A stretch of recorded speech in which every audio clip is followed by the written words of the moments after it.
Mommy, don't leave me, okay? Just stay here. Sobrang na-miss po kayo ni Nicholas. Narinig ni Maria na wika ni Nicholas kaya naman mas lalo siyang napahagulhol ng iyak. Ang batang akala niya'y matagal ng patay ay nandito na ngayon sa harapan niya. Paano nagawa to sa kanya ni Rovan? Bakit ito itinago sa kanyang ganito kaimportanteng bagay? Of course, I'm your mommy and I won't let you be separated from me again. Hindi na. Ngayong alam kong nandito ka, hindi ko nahayaan pa na muli kang mawala sa paningin ko. Mahal kita. Mahal na mahal kita, anak ko. Umiiyak niya ding sambit. Pagkatapos niyang sabihin ng katagang yun, kumalas siya sa pagkakayakap dito at tinitigan niya ito sa muka. Walang duda, anak niya nga ito. Nararamdaman niyang anak niya ang batang ito.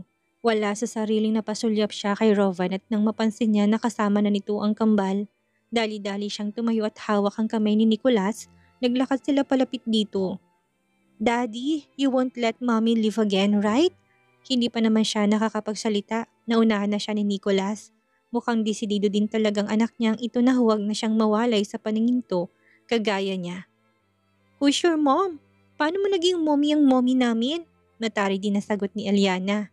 Mabilis din tong humawak kay Maria at hinilang kamay ng ina palayo kay Nicholas. She's not your mom, she's our mom. Hindi ba Elijah? Nakabusangot ang mukha na muling bigkas ni Eliana. Kagad namang tumango si Elijah. Yes, she's our mom at bakit ka ba nakikimomi? Look what have you done? Pinaiyak mong mommy namin. Ani naman ni Elijah. Wala sa sarili na patitik siya kay Rovan. Gusto niya talaga itong sisihin sa mga nangyari. Gusto niyang iparamdam dito kung gaano kalaking epekto itong ginawa ng taong ito sa kanya, lalong-lalo na sa mga bata. Hindi nagkakilalang magkakapatid dahil una pa lang nilayo na ni Rovan ang panganay niya, si Nicholas sa kanya. Kids, huwag niyong pagawayan yan. Mami niyo siyang lahat at dapat magkasundo kayo dahil magkakapatid kayo. Ani naman ni Rovan na mas lalong ikinagulat ni Maria. Ano na naman kaya ang sinasabi ng taong ito? Paano nito nasabing ganong bagay sa mismong harapan ni na Eliana at Elijah? Huwag sabihin ng lalaking to na gumawa na naman to ng mga bagay na hindi man lang siya sinasangguni. Shit talagang lalaking to. Alright, Dad. But sino po ba siya? Bakit kung makahag siya kay Mommy ay ganun na lang? Sabat naman ni Elijah. Who are they, Dad? Bakit sila nandito? Ani naman ni Nicholas. Lahat yon ay puro katanungan at wala nang choice si Mireya kung hindi ipaliwanag sa mga bata ang lahat-lahat. Kaysa naman magbigay pa ito ng confusions sa mga anak niya saka ano daw? Daddy na kaagad ang tawag ng mga to kay Rovan? Ang bilis naman. Umiyak lang siyang kasama ni Nicholas tapos malalaman niyang daddy ng tawag ng mga anak niya dito kay Rovan? Mga anak, relax lang kayo. Dapat palagi kayong magkasundo dahil lahat kayo anak ng mommy. Nakangiti niyang wika. Napansin niyang gulat ang tatlong bata. Nagkatinginan pa ng akala may sinusukat ang isa't isa. He's my bro, mom? Ani Elijah. Nakangiti at naluluha naman siyang tumango. Hindi niya maipaliwanag ang nararamdaman niya sa sandaling ito. Masaya siya na nag-aalala sa posibleng kahinatnan ng lahat. Yes, baby. Kaya mula ngayon, dapat magmahalan kayo. Ayaw ko makita kayo na nag-aaway dahil sa mga walang kwentang bagay. Nakangiti niyang sagot. But I am the eldest, mom. So ako masusunod sa aming tatlo? May pagkadominante sa boses na sagot naman ni Nicholas. Hindi niya tuloy mapigilan na mapatiti kay Rovan. Mukhang ngayon pa lang, nakikita niya ng kaugali nitong si Rovan ang anak niyang si Nicholas. Too early to judge pero dahil si Rovan nga ang palagi nitong kasakasama, pero parang ganun na nga. O ay ikaw ang masusunod, sampid ka lang kay mommy. At kahit na si mommy mo si mommy, hindi naman ikaw ang kasama niya palagi. Kami kaya dapat akong masusunod. Nani naman ni Eliana sabay halukip-kip. Nagmamaldita ng anak niyang babae.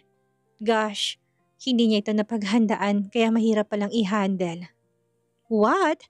Are you kidding me? Girl ka po kaya dapat na kung anong sinasabi ng boy brother mo. Sundin mo. You are younger than me and I am the eldest so it means ako masusunod dito. Hindi pa rin paawat na wika ni Nicholas. At bakit? Sampid ka lang. Mommy, uwi na nga tayo. Ayaw ko maging kapatid ng batang yan. Naiinis na ding bigkas ni Elijah. Mga anak, anong sabi ni mommy? Hindi ba't sabi ko, bawal na mag-away-away. Ano to? Mahina ho niyang wika. Napatitig pa siya kay Rovan para sana umawat din. Ginusto ng lalaking itong lahat Biniglang mga bata kaya dapat ito talagang sumulusyon sa iringan ng mga bata. Baka kasi magkaroon ng salusan na hindi naman dapat. Nicholas, hindi ba't nag-promise ka na sa akin na once na makilala mo si mommy, magpapakabait ka na? So ano to? They are your younger siblings at dapat maging responsible kuya ka na sa kanila. Hindi mo sila dapat inaaway bagkus, alagaan at protektahan mo sila. Nakangiting paliwanag naman ni Rovan kay Nicholas. Hindi pa nga kayo nagbabatian sa isa't isa Hindi yan ang tamang approach ng tunay na magkapatid sa isa't isa. Gusto ng daddy at mommy nyo na magkasundo kayo, na ipakita nyo sa lahat na nagmamahalan kayo. Dahil iisang dugo lang ang nananalaytay sa inyong mga ugat. Nakangiting muling paliwanag ni Rovan.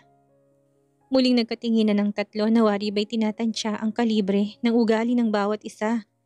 In fairness, maayos ang payo ni Rovan sa mga bata pero hindi ibig sabihin na ligtas ng lalaking to sa mga kabulastugang ginawa nito sa kanilang mag-iina.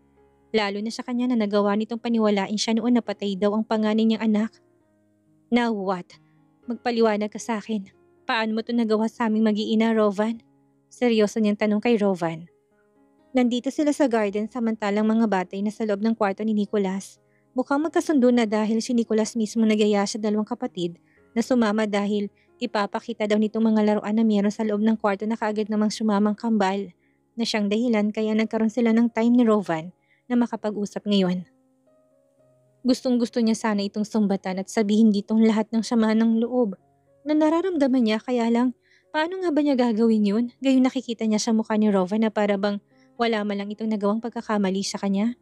Na para bang normal lang ang lahat at nakakangiti pa nga ito sa harapan niya ngayon Ano to? Kalimutan na lang ang lahat at bati na ulit sila. Ganun lang kadali ang lahat dito samantalang siya. Halos lumuhan na ng dugo dahil sa matinding pagdurusa. Oo, mag-uusap sila ngayon. Pipilitin niya na lang na maging mahinahon. Yun lang ang maganda para naman once and for all. Magkalinawan na sila ng lalaking to. Tatanggapin niya rin sa sarili niya na hindi habang buhay matatakasan niyang Rovan na to. Lalo na't alam na nitong tungkol sa mga bata. Hindi niya ito pwedeng tikisin. Lalo na sa ganitong sitwasyon na alam ng mga anak niya na itong si Rovan ang ama. I am sorry. Mahinahong sagot naman ni Rovan. Mapakala namang natawa si Mireya. Sorry. Ganyan lang kasimpleng salita ang kaya mong sabihin. Sorry? Pagkatapos ng lahat-lahat na ginawa mo sa buhay ko. Sorry lang ang maririnig ko mula sa bibig mo. Naiyak niya ng tanong dito.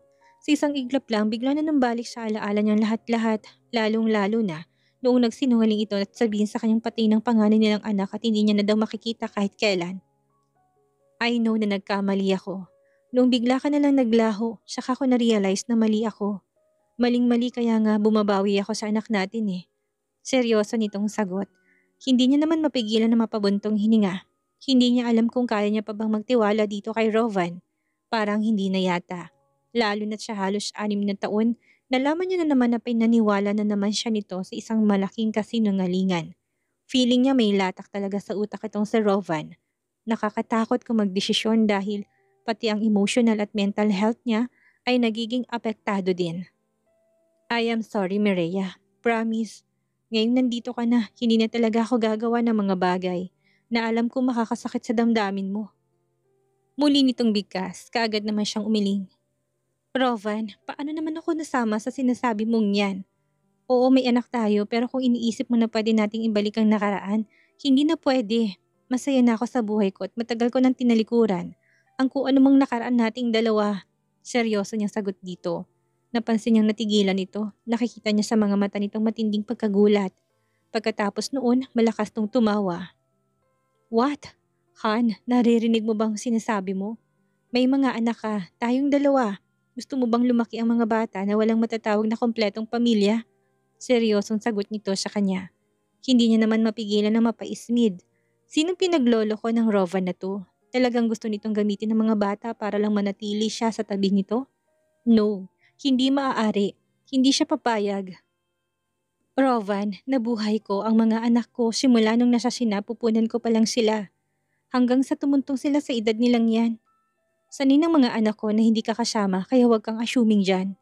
Huwag mong idahilan ng mga bata para masunod ang nais mo. Yamot niyang sagot dito. Muli namang tumawa si Rovan na labis niyang ikinainis. Ano bang nakakatawa? Nababaliw na bang lalaking to? Anong nakakatawa? Yamot niyang tanong dito. Wala, napansin ko lang, 5 taon tayong hindi nagkita at medyo malaki na nga palang pinagbago mo. But, hindi mo pa rin mawawala sa'yo na ikaw pa rin ang Mireya na dati kong kilala. Na kinababaliwan ko ng sobra. Mula noon hanggang ngayon. Nakangiti nitong sagot. Pagkatapos noon, huling-huli niya kung paano siya nito suyurin ng tingin mula ulo hanggang paa. You're so beautiful, Mireya. At alam mo bang ikaw ang laman ng mga panaginip ko mula umaga hanggang gabi? Seryoso nitong wika sa kanya. Hindi ko naman mapigilan na mapataas ng kilay. Mangarap ka. Sa palagay mo ba? Kaya ko pang magtiwala sa'yo pagkatapos ng lahat-lahat ng ginawa mo sa akin? No, hindi na at kahit na anong gawin mo, wala na tayong pag-asa. Galit niyang wikat at mga alis na sana siya, nabigla na lang siya nitong hawakan sa kamay. Yes, hindi ako bibitaw sa pangarap ko na muli ka magiging akin. Wala din akong planong sumuko dahil alam ko sa sarili ko na tayong dalawang nakatakda sa isa't isa habang buhay. May 3 tayong mga anak at silang gagamitin kong susi para muling bumalik ang tiwala mo sa akin, Maria. Seryoso nitong wika sa kanya. Hindi naman siya nakaimik, hindi niya alam kung anong sasabihin niya. Kahit siya naguguluhan din eh. Ayaw niya din sanang lumaki ang mga anak niya na bunga ng isang broken family. Pero hindi niya naman din pwedeng isakripisyo ang sarili niya dito kay Rovan, no?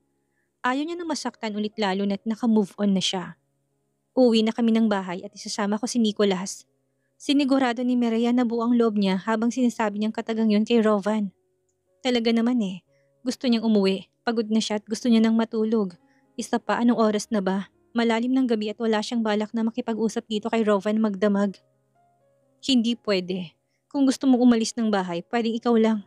Hindi mo pwedeng isamang mga anak ko dahil simula ngayong araw, dito na sila titira. Seryosong sagot sa kanya ni Rovan. Hindi niya naman mapigilan ang makaramdam ng inis. Nag-uumpisa na naman ba ang lalaking ito sa mga ganitong eksena? Gusto na naman ba nitong angkinin at salohin ang sarili nilang mga anak? Shit, nag-uumpisa na naman ang taong ito sa dati nitong gawain na. They are my children too. At hindi ko alam kung bakit ka nagalit sa akin kung itinago ko sa yung tungkol kay Nicholas. Mireya, hindi ako nagalit nung itinago mo sa akin na may kambal tayo, remember? Kung tutuusin, quits na tayo at maliban sa mahal na mahal kita noon pa man. Hindi ko naalala may iba akong kasalanang ginawa sa'yo noong para tratuhin mo ko ng ganito. Seryoso nitong bigkas. Hindi naman siya nakaimik. Heto na naman sila. Balik na naman sa dating tugtugin. Gusto na naman itong pag-usapan nilang nakaraan. Wala akong ibang ginawa noon kung hindi ang mahalin ka. Regarding sa mga kumakalat na mga video at pictures mo online, hindi rin ako may gawa noon. Pero akong pinagbintangan mo. Nagsorry ako sa'yo kahit na hindi ko kasalanan. Pinilit ko rin na hanapin si Jonas noon para iharap sa'yo. Kaya lang malalaman ko na lang na siya palang kasama mo nitong mga nakalipas na taon. Hindi ba't parang unfair din naman sa akin yun? Seryoso nitong wika. Jonas and I are just friends. Nothing more, nothing less. Saka napatawad ko na siya sa mga kasalanan niya, lalo na siyang naging karami namin ng kambal sa nakalipas na taon. Seryosong sagot niya sa akin. How about me? Napatawad mo siya pero ako hindi? You're so unfair. Alam mo ba yun? Bakit hindi mo ko mapatawad gayong wala naman akong ibang ginawa kung hindi ang mahalin ka? Seryosong sagot nito sa kanya. Natameme naman siya. Ano nga bang mga kasalanan na nagawa ni Rovan sa kanya maliban sa mga picture at video na hindi naman pala itong may gawa pero kumakabintang siya wagas? Masyado nga ba siyang naging unfair dito or talagang nasakal lang siya nito kaya sobrang nagalit siya dito? Dahil may Feliz ka. Imagine, may Feliz ka noon at buntis at hindi totoong buntis si Feliz at kung sakaling buntis man ang babaeng yun noong mga panahon na yun, hindi ako ang ama. Putol nito sa sasabihin niya sana. Gulat na gulat naman siya sa narinig. Hindi siya makapaniwala. Ano? Anong sabi mo? You heard it right, honey. Wala kaming relasyon ni Feliz, kaya huwag kang magbintang dyan. Yan ang mahirap sa'yo eh. Ang hilig mo mag-isip ng mga bagay-bagay at sarado yung isipan mo sa mga paliwanag ko. Ikaw itong kulang sa tiwala sa akin kaya nagkandaleche-lecheng lahat sa atin noon. Seryoso nitong wika. Shit, sapul siya sa sinabi ni Rovan pero wala siyang balak na magpatalo no? Pero, muntik na ako mapatay ni Feliz. Kung talagang wala kayong relasyon, bakit until now magkasama pa rin kayo ng babaeng yun? Giit niya.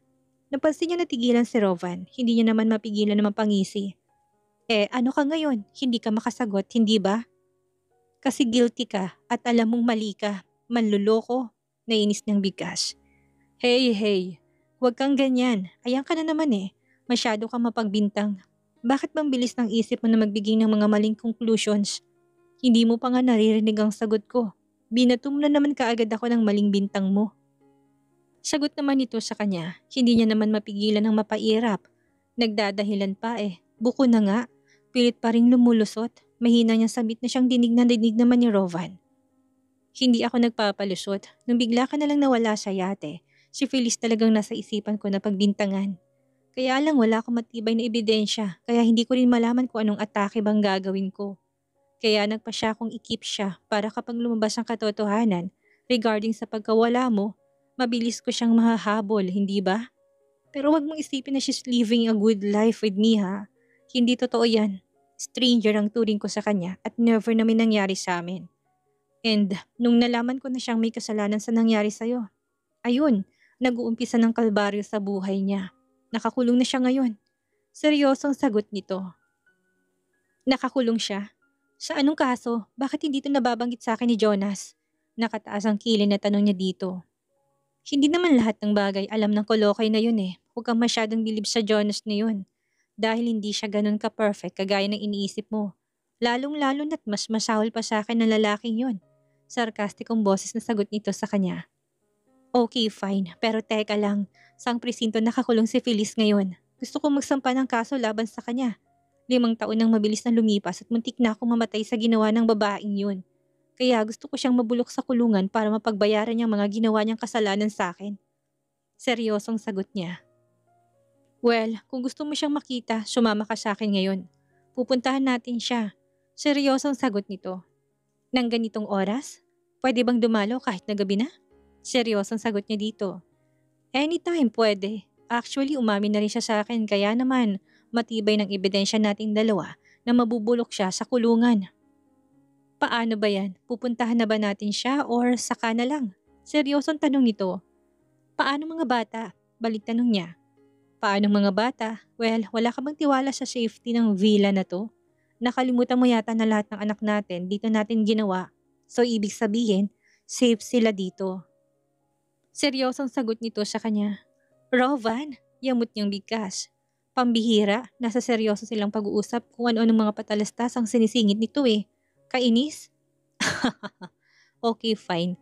Sorry, ayan ka na naman. Nagagalit ka na naman. Natatawa nitong sagot at pagkatapos noon parang wala lang na hinawakan siya sa kamay at hinila patungo sa may sasakyan. Gusto niya sanang pumalag dahil sa pagiging feeling close nito pero hindi niya na ginawa. Hindi naman siya binabastos itong si Rovan para pumalag siya eh. Pagkasakay nila ng kotse, si Rovan na rin ang nag-drive. Pero nakabuntot sa kanilang dalawang sasakyan sa kayang mga bodyguards nito. High profile nga pala talaga si Rovan.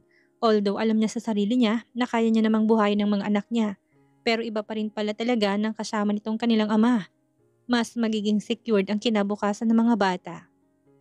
Sa mga ganitong sitwasyon, ayaw na yata ni Mireya ang isipin ng sarili niya lang. Kailangan niya ding isaalang-alang ang kalagayan ng mga anak niya. Hindi pwedeng puro nararamdaman niya na lang ang paiiralin niya. Ayaw niya na yata maging unfair sa mga anak niya lalo na at tatlong mga to. Alam niya sa sarili niya na kailangan din niya nakatuwang para mapalaki ng maayos sa mga to. Sa isang iglap, biglang nagbagong mga desisyon niya sa buhay habang kausap niya si Rovan. Na para bang lahat ng galit niya sa lalaki parang gusto niya ng kalimutan. Pero sige, depende pa rin. Hindi naman pwedeng porket ang ama nito ay ang anak niya. Bigla na naman siyang magtitiwala dito, hindi ba? Iba ang usapan tungkol sa mga bata at iba rin ang usapan tungkol sa kanilang dalawa ng lalaking ito. Nagtaka pa nga siya dahil imbis na sa presintong punta nila, sa isang mataas na gate pumasok ang kotse. Hindi niya pa nga maiwasang malaki ang mga mata niya nang sa gulat na sumalubong sa paningin niyang malaman siya na bahay. Bakit dito? Yamot niyang tanong kay Rovan. Akala ko ba gusto mo makita ang kalagayan ni Feliz? Baliwala nitong sagot at mabilis na nitong bumaba ng kotse. Wala na siyang nagawa pa kung hindi ang bumaba na rin. Nilibot niyang tingin sa buong paligid at hindi niya maiwasan ang humanga sa mga nakita niya. Isa yata to sa maraming mga properties na pag-aari ni Rovan ang bahay na to eh. Maganda ang buong paligid pero para sa kanya mas maganda pa rin ang villa. Of course, kagaya sa mga nasabi ni Rovan sa kanya, doon na buo ang mga bata kaya hindi niya kayang ipagpalit ang villa na yon. Saksi ang villa sa ngiti at luha niya noon no? Bakit nga ba dito? Akala ko ba pupuntahan natin si Feliz sa kulungan? Seryosong tanong niya kay Rovan. Pigil niya sarili niya na pagsalitaan na naman ito ng kung ano-ano.